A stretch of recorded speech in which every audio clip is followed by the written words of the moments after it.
I think it's a nice outlook, and it's nice to be able to talk about the industry back in profitability, given the horrible times we've gone through over the past few years. A lot of hard work, still a lot of challenges to face, but we're cautiously optimistic about the outcome for 2023 and indeed beyond into 2024. When you talk about forecast profitability of 9.8 billion, that sounds like a huge, well, it is a huge figure. But when you look at it in terms of the margin on revenues of 803 million, it's a net margin of 1.2%, and this is very, very small. We talk about an average of $2.25 per passenger carried. Somebody said this morning wouldn't even get you half a cup of coffee in Geneva. So it's nice that we're back in profitability, but the levels of profitability are still wafer thin. So there is a lot of work to do, particularly given the damage that was done to balance sheets in the airlines through the period of the pandemic. I think the frustration we have now is that the issues are primarily outside of our control. Is spare parts. This is really frustrating for airlines that they can't keep the fleet that they have in operation going because they're waiting on parts. While airlines and airports were, I think, fairly criticised last year for not having resources in place, that issue has been addressed, but we now see air traffic control resources not at the level that would be required. And then the ongoing frustration with air traffic control strikes in France. So, there are challenges there, and disappointing to see that these will impact on performance and will be frustrating for our customers in 2023. But I suppose what we have to do is recognise that at least airlines did address the challenges that they faced. We now just want others to play their part as well. Schiphol, it's been a disaster when you consider the impact that they had on airlines flying into the Netherlands and customers. And they've no shame. They're still arguing that they need more money. Now, airlines don't mind paying for service, but when you're paying way above the odds and not getting the service, it's just completely unacceptable. So Schiphol, I have to be honest, has been hugely disappointing, but they're not alone. We have seen other areas of the world push for big increases. We're not getting the service that we should be getting. Delays have increased beyond what you would expect. Environmental targets have not been met.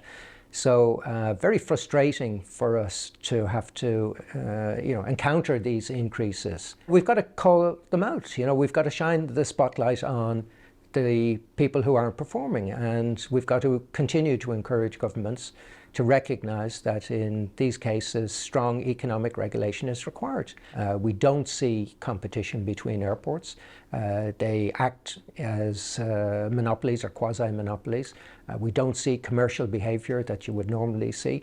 So in the absence of a competitive market, economic regulation is required, and we will continue to push for effective economic regulation and to highlight those that are not performing in the way that they should. I think when we see the way the consumer rights has developed in Europe, EC 261 or EU 261, it's gone way beyond what was ever intended because it's been interpreted by courts. And now you have individual judges making determinations as to what an exceptional circumstance is. I think what regulators don't often understand is they don't come for free. The idea that people are getting compensated just adds to the cost base of the airline, and if the cost base is inflated because of inefficient regulation, that's ultimately getting passed back to the consumer. So the consumer isn't benefiting from this. And what's even more frustrating is when airlines are having to compensate for problems completely outside of their control. It was disappointing to see the US say that they're going to model their consumer protection legislation on the EU, when the issue in the US is air traffic control, which has nothing to do with airlines and everything to do with the US government. It is an area that we have to push back on. Difficult to see how we can get individual countries to align, but that doesn't mean we should stop and accept what we're seeing at the moment. We have to start by identifying where the problem lies. We have to ensure that we point out to these regulators where the problem exists and to deal with the problem. So if you think of Europe, this idea that compensation would ultimately lead to a better performing industry, we've seen no reduction in delays or cancellations. So what we've got to do is try and make sure that people understand that where airlines are at fault, we should be expected to look after our customers. But where that fault lies elsewhere, then the penalty should apply to the cause of the problem, not just automatically assume that it's the airline at fault. I think the first thing we do is point out that it is the only way that our industry is going to get to 2050. There's no alternative to using SAF. Now, it's not just SAF that will get us there, but it is this most significant contribution to the abatement that will be necessary to achieve net zero. And therefore, we want everybody to play their part in that. Airlines have signalled very strongly that they will use SAF where it's available, despite the increase in cost. So we've used every single drop that has been produced. What we need now is we need governments to provide the policy framework and the incentives to see greater production of SAF in exactly the same way as they assisted the transition to low energy, low carbon sources in other segments of the economy. So we're not asking to be treated in a special way, we're just asking to be treated in the same way as everybody else. But I would argue this is an opportunity, because production of sustainable aviation fuel is a new industry that will sustain jobs, new jobs, and it means you're no longer dependent on importing crude oil or refined oil, because you can produce it in your own country. So you don't need to have oil in the ground, which it should be seen as a fantastic opportunity for countries and governments right across the world. I think we need to be seen to be taking action to support the words. We've committed to net zero in 2050. When we made that commitment 2 years ago now, we presented a roadmap, and I was very clear in saying it was a roadmap, not the roadmap. There will be other opportunities. But I think what people want to see now is action to support the words. I think the words have been very welcome. They want to see action.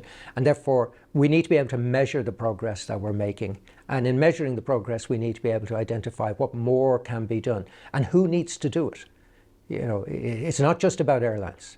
We need everybody to be playing their part. So now is the time to demonstrate that the action has been taken that can give people confidence that we are on the right trajectory to get to net zero in 2050. It's an area we have to be very careful. We have to really understand that what we say is going to be challenged by people. There are groups out there who don't want to see us succeed. Would love to see us fail. And what we've got to do is, not give ammunition to these people to be able to be critical of us. Hence the reason I think having credible pathways to net zero is important. Not to make promises that can't be delivered. Not to overstate the performance. To be honest about the challenges. And I think we have been honest about the challenge.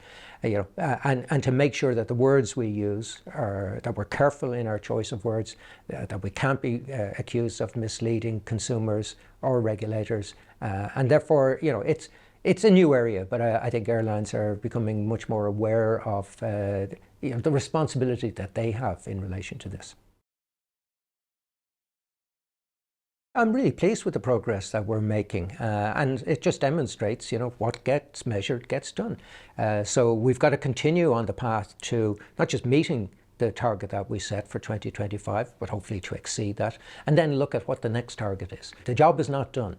And there's still areas within the industry where female representation is very, very low. Technical areas, engineers, mechanics, pilots. We need to do a lot more. Now, it's a long-term journey, and expecting change overnight would be foolish, because we have to ensure that we have the right frameworks in place to support this. But I'm very encouraged. I would like to think that some of the challenges that we've identified that are outside of our control will be addressed. I don't expect them to be resolved fully, because some of these will take time.